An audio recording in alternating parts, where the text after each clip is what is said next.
Hey guys, welcome to another video. This is my Yamaha WR125X and it's got about 13,000 miles now, and when I bought it had 9,000, I think it's about 9,500, so I've done about 3,500 miles so far. So I thought it was about time I made a review. I have done a few modifications, nothing like performance wise, but I'll just point them out before I start. I've put Renthal red bars on, they're not stock. Heated grips on, they're Oxford, they're just the commuter ones which are like the cheaper option, but they get hot enough. Still the standard exhaust which is really quiet, and I've got a Bridgestone Battle Axe S20 Evo on the rear, which is a 150 width, and the factory tyres are 140, so it is slightly wider. It's also 2 centimetres, like the sidewalls are a centimetre smaller on each side, so the total diameter is 2 centimetres smaller. But I haven't really noticed the effect in performance at all. Still get the same kind of top speed. I'm not sure about the acceleration, but it definitely hasn't had a massive impact with the tyre size. But it is bigger contact area, like when you're turning, so you can't really notice the difference, but it'll probably be safer, it'll have more grip, definitely. The front brakes, I'm not sure how many mil they are exactly, but they're really big for a 125, you can see how big they are. It's just single side, it's not twin brakes like one on each side, but it's a really big disc, and the caliper's pretty big as well. And then on the rear, they're pretty decent in size as well, and they definitely stop you alright. If you watch like YouTube or whatever, you can see people doing like stunts, like stoppies and stuff on them. They're definitely powerful enough. The front headlight is the side lights down there, and that's like just the normal beam. I don't know if you can see the side light's the smaller one, then that one's always on, it's permanently on, normal beam. That's most motorbikes have that. And then the high beam uses the same bulb, but it just gets brighter. I don't know if you can see. It's got 2 filaments. It's got a digital dash. There's your neutral light indicators. There's your high beam light which comes on. That's engine management light, I think, and the temperature warning light, which has never came on this bike. It is water cooled, the radiator's there, and it doesn't seem to have a problem with overheating. I've took it green laning before, so going like 10-15 mile an hour with really high revs, wheel spinning, and the fan did come on. It's got a fan, I think. I don't really know where it is, but I definitely heard a whirring noise, so I don't know what that was. But it's never overheated anyway, it's been alright. So it's water cooled, and these panels, these red panels, and it's got a bit of oil on it there, these aren't factory. I decided to respray them. If you have a look on my new bike reveal video, you'll see when I first bought it, the panels, these panels here were black, but I didn't really like them black, and they were all scratched up, so I sprayed them white, and then I had them white for a while, and I decided I wanted to change it up again, so now I've sprayed them red. But the colour's not really exactly how I wanted it. It's pearlescent red it's meant to be, but it's more just a gloss maroon, you can't really tell. But I rattle can sprayed them, and I spent ages polishing them, and now they're, I don't know if you can see, but the reflections in them are pretty clear, and it's no orange peel or anything. I did spend ages getting it up to a good standard, and I used masking tape here as well for this little stripe. And I think it looks alright. It's a bit darker and more maroon than I wanted, but it looks okay. Yeah, don't really know what else to say. It's got, I'm not sure what it is, I can't really see inside. I don't think it's LEDs, that's probably halogen bulb as well. All the indicators are halogen. The reservoir says Brembo on it, but the actual brake caliper and the disc, I don't think they're Brembo. But they are still really good brakes, like I was saying. It's got regular forks, not sure about the thickness, but they're not upside down, they're normal forks. They're quite soft, like, so they're alright. On Yamaha's website they advertise it as an urban off-roader, I think, so it's designed for like going up curbs and stuff basically, so it's still good on the road, good road holding, like when you brake it doesn't dive too much or anything like that, but it is soft enough to like go up curbs or go green lane or whatever you want to do with it. So it's not too bad. And on the rear, it's just got a shock absorber with a coil spring around it. and that's okay as well. That doesn't, the handle's alright basically. The chain I've got on it is a DID gold chain, but I haven't really oiled it. I don't know if you can see, but it's gone really rusty. Probably need to look after it better. But it's alright, the chain is not stretched too bad or anything like that. Two things I will point out, or three things actually, that are problems with this bike that I've noticed are here around the indicators on both sides. They've rusted really bad. I don't know if you can see that.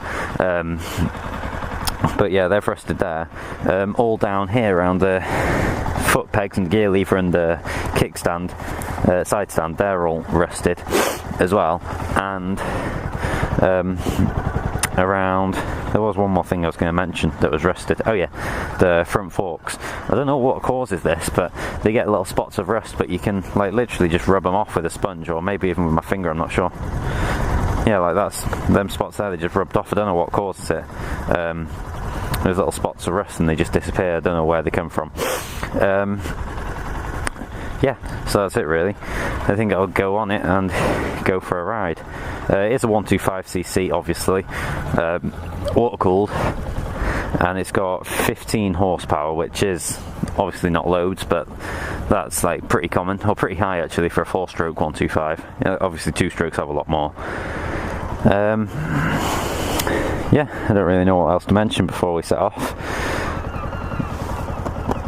I'm just thinking, I don't think there is anything else I should mention. Maybe the fuel. I have said in my other videos I can't be bothered calculating mile per gallon. It will be really easy to calculate, but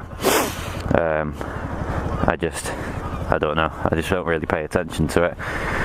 But it takes about, depends if you use like regular fuel or the premium, and it depends like how empty your tank is obviously, but usually I fill it up from 1 or 2 bars all the way to the top, and it takes about £7.50 maybe, of just regular fuel, at the current price that is. And I'm not sure how many litres it holds, but you can check on Yamaha's website, they'll tell you exact litres if you need to know that. Yeah, I don't really know what else to mention. The top speed is about 75 on a flat. Sometimes it's a bit slower, it depends really. In perfect conditions, like no wind at all, it'll do about 75. But if there's any wind, like head-on wind, it could do like 68, 70 maybe. I'll just close my visor so it doesn't get too windy in the helmet.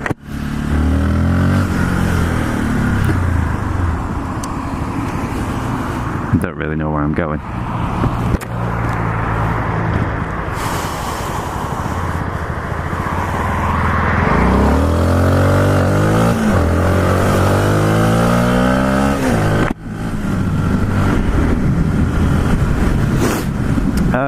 The acceleration is pretty decent. I haven't calculated the exact 0 to 60 time, but it's about 12 to 13 seconds I think, based on other sources I've seen like on forums or YouTube videos and things like that.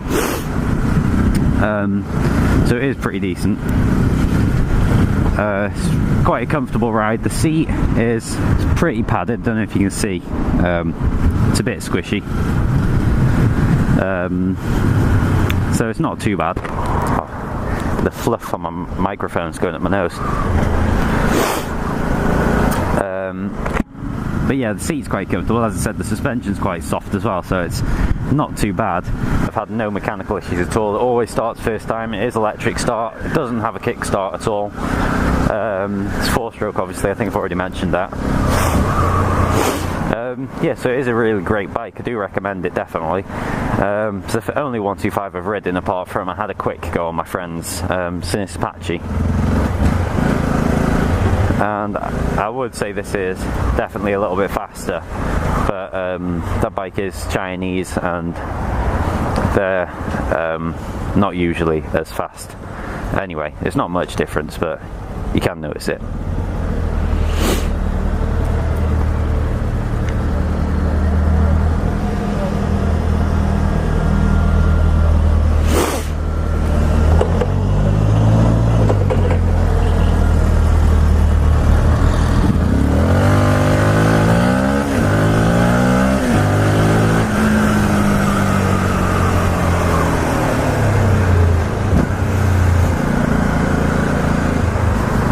yeah, I don't know if you've noticed as well, I have took my mirrors off. Like a lot of people said they look like Mickey Mouse ears and stuff, and I didn't really want to remove them, but one of them smashed, so I thought instead of replacing them I may as well just take them off and just do more shoulder checks. And it's probably better to have less mirrors anyway. I mean, no mirrors. Because although you can't really see what's behind you, it does make you a bit more conscious. Like, usually I just have a quick look in my mirror before I change lanes. I didn't really used to do like blind spot checks as much as I should have, but now I'm forced to do them because I've got no other way to see. So I don't know, it depends. I suppose it is kind of safer, but it'd probably be best to have mirrors and do shoulder checks, but I was a bit lazy, I didn't really do that. But yeah, it hasn't got mirrors anyway, so if you're wondering why it looks a bit funny, it's because the mirrors are gone. You can still see where they used to be attached. Just pull over somewhere, I can do a little rev test. Not too loud, because quite a lot of old people live around here, I don't want to annoy them. But it definitely isn't very loud.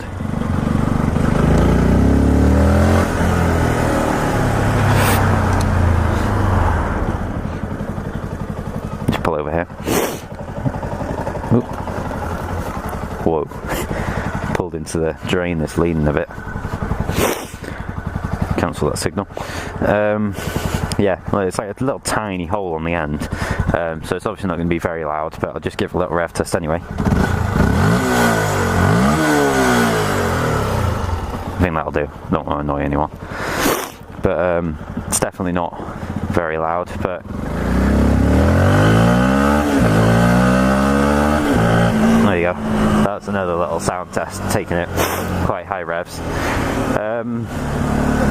It's not really loud, like it hasn't got any bass at all. If you're thinking about getting one, just go to look at one in the showroom or something. You can sit on it, see if it fits you alright, because it is a tall bike. I didn't really mention that, but it is a really tall bike.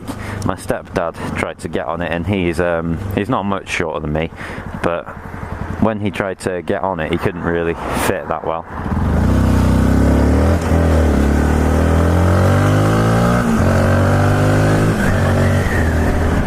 But it's not massively tall.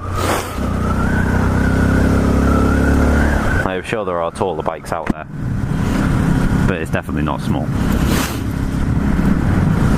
I'm not sure if the camera's a bit wet. If it is, I'm sorry, but I haven't really been cleaning it.